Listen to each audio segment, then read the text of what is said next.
नमस्ते। वियोग ऐसा कुछ है जो इस भौतिक दुनिया में रहने वाले व्यक्ति के लिए संभव नहीं है।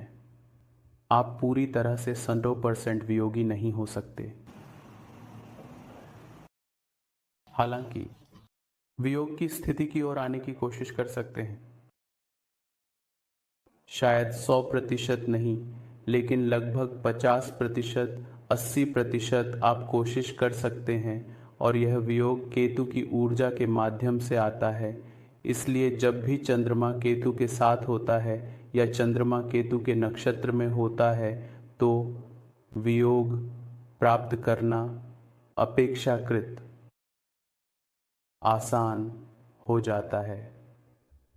हालांकि जैसा कि मैंने पहले कहा, जब तक आप भौतिक दुनिया में हैं 100% वियोग होना संभव नहीं है।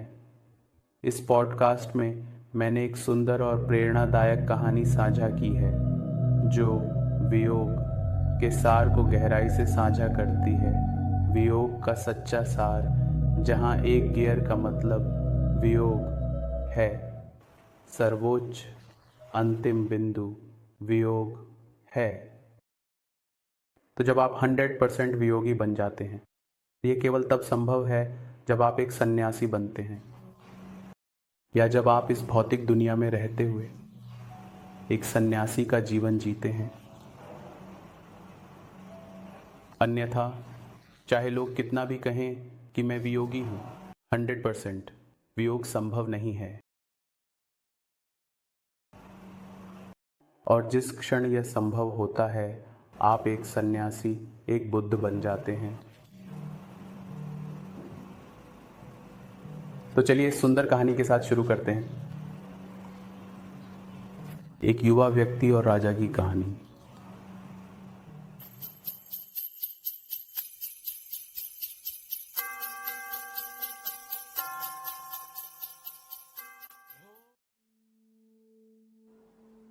पुराने मदुरई शहर में एक युवा व्यक्ति रहता था। वह एक पेड़ के नीचे रहता था, हमेशा ध्यान में, हमेशा ब्रह्मांडीय आनंद और ब्रह्मांड की दिव्य लय में लिपटा रहता था। मदुरई का राजा एक नोबल व्यक्ति था और वह अपने लोगों की परवाह करता था। तो हर रात एक सामान्य व्यक्ति के रूप में छिपकर वह मदुरई शहर में घूमता था, यह सुनिश्चित करने के लिए कि सब कुछ ठीक है। और जब वह शहर से गुजरता था तो वह हमेशा इस युवा व्यक्ति को इस पेड़ के नीचे एक मूर्ति की तरह बैठे हुए देखता था, बिना किसी हिलने डुलने के। अंततः एक रात राजा अपनी जिज्ञासा को नियंत्रित नहीं कर सका और उसने पेड़ के पास अपने घोड़े को रोका और कहा, युवा व्यक्ति, मुझे आपके ध्यान में बाधा डालने के लिए क्षमा करें। युवा व्यक्ति ने अपनी आंखें खोलीं और कहा, क्षमा की कोई आवश्यकता नहीं है, क्योंकि मैं ध्यान नहीं कर रहा हूँ। मैं ध्यान में हूँ, कोई भी इसे बाधित नहीं कर सकता। लेकिन आपकी जिज्ञासा जो भी है, कृपया उसे पूरा करें। राजा ने कहा, मैं चाहता हूँ कि आप मेरे महल आएं, मैं आपकी देखभाल करूँगा। राजा ने कहा, इस पेड़ के नीचे बैठने की कोई आवश्यकता नहीं है। आपको यहाँ इतनी चुपचाप बैठे हुए देखकर, जैसे प्राचीन बुद्ध की आकृति, मैं आपके मौन और आपके इशारों से प्यार में पड़ गया हूँ। मैं आपको अपने महल चलने के लिए आमंत्रित करता हूँ। मैं राजा हूँ। यह है कि बर्बर मन कैसे कार्य करता है। राजा युवा व्यक्ति से अपने महल आने के लिए कहता है, लेकिन उसके भीतर की अवचेतन इच्छा उसे आमंत्रण स्वीकार न करने के लिए कहती है, क्योंकि इसका मतलब होगा कि वह अभी भी भौतिक सुखों और महलों का इच्छुक है। लेकिन युवा व्यक्ति बस खड़ा हुआ और कहा, मैं तुरंत आ रहा हूँ। पूरा दृश्य बदल गया। राजा ने सोचा, मैंने क्या किया? यह व्यक्ति अभी भी महल के सुखों में रुचि रखता है। राजा का मेहमान बनकर यह कोई महान संत नहीं है। अब यह संत के बारे में पुरानी धारणा थी कि उसे जितना संभव हो असुविधाजनक होना चाहिए। असुविधा धर्म है। बीमार, भूखा हजारों तरीकों से खुद को यातना देना और फिर आप एक महान संत बन सकते हैं। यह व्यक्ति अचानक राजा के मन में अपनी संतता से गिर गया, लेकिन अब बहुत देर हो चुकी थी। वह अपने शब्द वापस नहीं ले सकता था। यह बहुत असभ्य होगा, लेकिन युवा व्यक्ति सब कुछ देख रहा था। उसने कुछ नहीं कहा। राजा ने उसके लिए महल का सबसे अच्छा हिस्सा प्रदान किया, सेवकों और लड़कियों के साथ उसकी देखभाल करने के लिए, और उसने सब कुछ स्वीकार कर लिया। हर स्वीकार्यता के साथ वह संतत्व के पैमाने पर गिरता जा रहा था। वह किस तरह का संत था? उसने एक सुंदर राजा आकार का बिस्तर स्वीकार किया। उसने महल की सभी विशेषताओं को स्वीकार किया। राजा ने कहा, हे भगवान, मैं किस तरह का मूर्ख व्यक्ति हूँ। यह व्यक्ति मुझे धोखा दे रहा है। ऐसा लगता है कि उसने मुझे हर रात चुपचाप बुद्ध की तरह बैठकर धोखा दिया। वह जानता था कि मैं हर रात उसी समय उसके पास से गुजरता हूँ। वह जानता था कि मैं फंस जाऊँगा और उसने मुझे पकड़ लिया। अब इसे निगलना या थूकना बहुत मुश्किल है। वह महल के अंदर है, लेकिन आप इस मानसिकता को कितनी देर तक रख सकते हैं? 6 महीने बाद एक दिन सुबह जब वे बगीचे में साथ चल रहे थे, राजा ने कहा, एक सवाल मुझे लगातार परेशान कर रहा है और मैं इससे छुटकारा पाना चाहता हूँ। इसके कारण मैं 6 महीने से अच्छी नींद नहीं ले सका। युवा व्यक्ति ने कहा, आप कोई भी सवाल पूछ सकते हैं। राजा ने कहा, मुझे पूछने में दर्द होता है, लेकिन मैं जानना चाहता हूँ कि अंतर क्या है मेरे और आपके बीच। आप महल में रहते हैं, आप सभी भौतिक सुखों का आनंद लेते हैं। मेरे और आपके बीच क्या अंतर है? युवा व्यक्ति ने कहा, मुझे पता था कि यह सवाल एक दिन उठेगा। वास्तव में यह उसी क्षण उठा जब मैं आपके पीछे खड़ा हुआ। आप एक बहुत साहसी व्यक्ति नहीं हैं। आपको तुरंत पूछना चाहिए था। 6 महीने क्यों बर्बाद करें? 6 महीने तक अपनी नींद क्यों परेशान करें? मैं आपके सवाल का जवाब दे सकता हूँ, लेकिन यहाँ नहीं। को मेरे साथ अपने राज्य की सीमा के बाहर आना होगा। यह दूर नहीं था। उसके राज्य की सीमा नदी के पास सिर्फ कुछ मील दूर थी। राजा ने कहा, वहाँ जाने की क्या आवश्यकता है? उसने कहा, आप मुझे यहाँ जवाब दे सकते हैं। उसने कहा, नहीं, वहाँ जाने की आवश्यकता है। दोनों नदी के पार गए। दूसरी किनारे पर खड़े होकर युवा व्यक्ति ने कहा, मेरा जवाब यह है कि मैं आगे बढ़ रहा हूँ। क्या आप मेरे साथ आ रहे हैं? राजा ने कहा, मैं आपके साथ कैसे आ सकता हूँ? मेरे पास एक महल है, मेरे पास एक राज्य है, मेरी पत्नी है, मेरे बच्चे हैं। मुझे हजारों चिंताएं और समस्याएं हल करनी हैं। मैं आपके साथ कैसे आ सकता हूँ? और युवा व्यक्ति ने कहा, क्या आप अंतर देख रहे हैं? मैं जा रहा हूँ। मेरे पास कोई महल नहीं है, मेरी कोई पत्नी नहीं है, मेरे पास कोई समस्याएं नहीं हैं। मैं अपने पेड़ के नीचे उतना ही खुश था जितना कि मैं आपके महल में हूँ, न तो थोड़ा अधिक और न ही थोड़ा कम। मेरी जागरूकता वही है, चाहे मैं महल में हूँ या जंगल में। राजा ने अपने कुरूप मन पर बहुत दुख महसूस किया। वह रोने लगा। उसके चरणों को छूते हुए कहा, मुझे माफ़ कर दो कि मैंने ऐसा सोचा। अपने ही नज़रों में मैं गिर गया हूँ। युवा व्यक्ति ने कहा, नहीं, ऐसा मत करो। आपके आंसू और मेरे चरणों को छूते हुए देखकर मुझे कोई कठिनाई नहीं है। मैं वापस आ सकता हूँ, लेकिन तुम फिर से सोचना शुरू करोगे।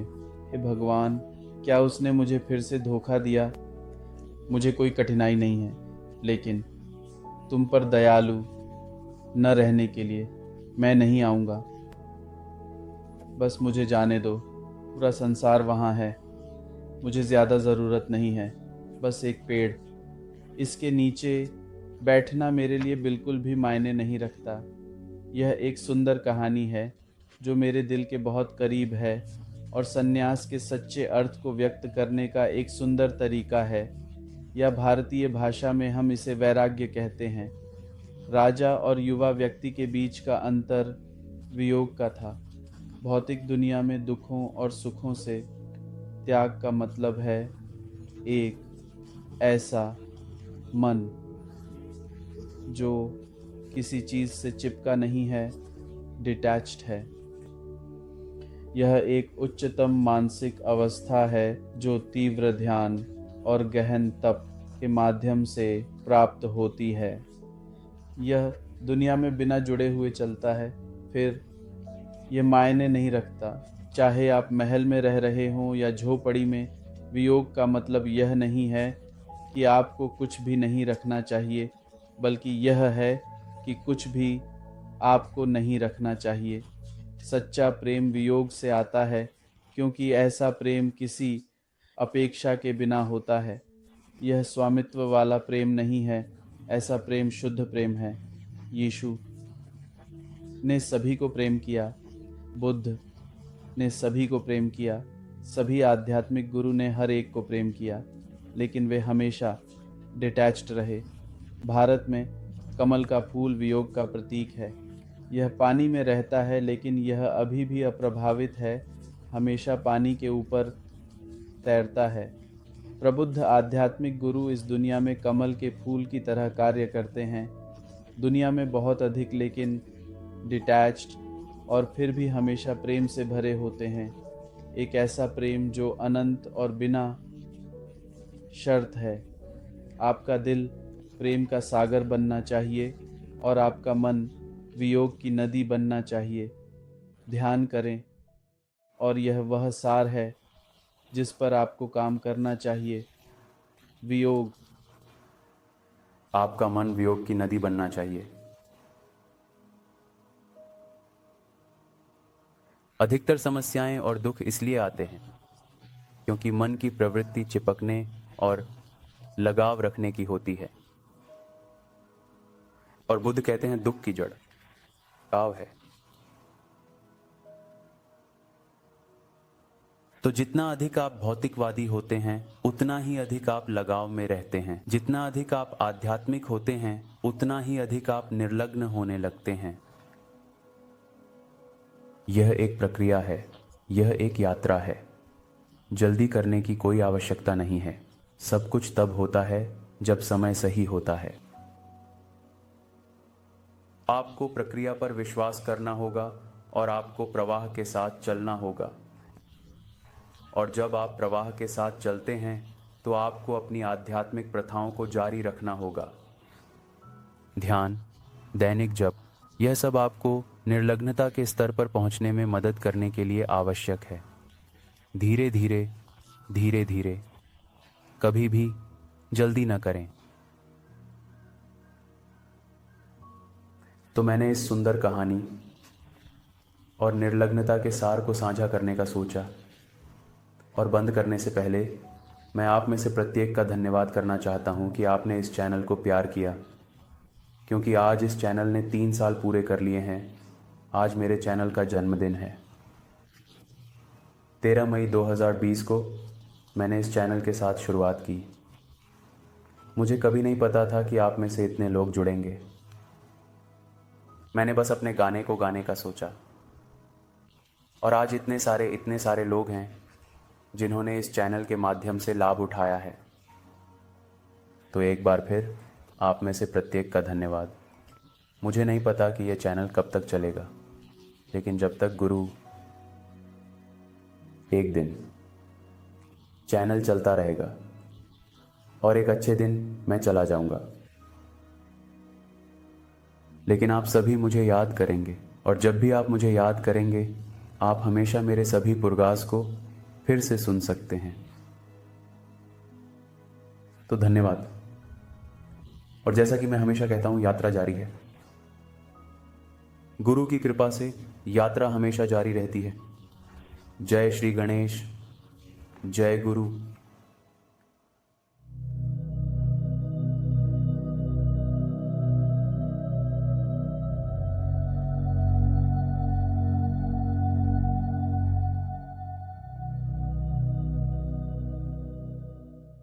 ओह गुम वेरापति नमः ओम।